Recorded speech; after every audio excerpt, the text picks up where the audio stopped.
দর্শক আসসালামু আলাইকুম। আমাদের এই প্রযুক্তিতে মালিক পক্ষের কমপ্লেইন যে আপনার গ্যাসের প্রেশার কম আসে। হ্যাঁ, ইদানিং কিন্তু ঢাকা শহরে গ্যাসের প্রেশার টাইম টু টাইম কমে আসে। টেনশনের কিছু নাই। গ্যাসের প্রেশার কম আইলে যে আপনার টেনশন করা লাগবো বা পুরানো রাইজারটা বেশি রিপেয়ারিং, বেশি কমানো, বেশি বাড়ানোর কিছু নাই। ৫-৭ বছরে ৮ বছর গেলেই রাইজারটার দাম আহামরি বেশি না। আর মিস্ত্রিকে যে কষ্টটা দিচ্ছেন আপনি যে এটা আপনার কমাইবো বাড়াইবো আইলে তার থেকে যদি আপনার বাড়ি এই বাড়িটা আগে ৩ তলা ছিল কিন্তু এই বাড়িটা আর এখন বর্তমানে ৬ তলা, তাহলে ছোট রাইজারটা কিন্তু অনেক সময় প্রেশার লোড নিতে পারে না। আর এটা ছোট যে প্রিমিয়াম গুলো থাকে প্রিমিয়াম গুলো কিন্তু একটা সময় ইয়ে লোড হয়ে যায়। এই যে ৩ তলা বাড়ি অনেক বছর চলছে, এখন ৬ তলা একটা লোডের ব্যবস্থা করা আছে। হ্যাঁ, তো সেই ক্ষেত্রে যেমন উনি আরো কয়েকজন কন্ট্রাক্টর দেখানোর পরে ওনারা বিভিন্ন প্রক্রিয়া এটার উপরে করছে কিন্তু আসলে আহামরি লাভবান না।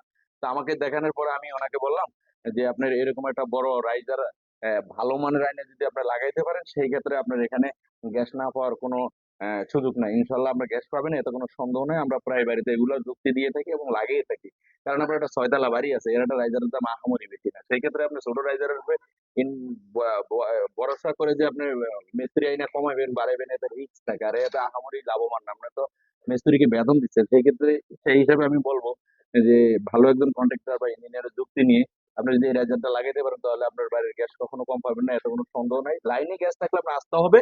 হ্যাঁ, তামিম স্যানিটারি আপনার পাশে সবসময় আধুনিক সুযোগ সুবিধা নিয়ে থাকবে ইনশাল্লাহ। আল্লাহ হাফেজ।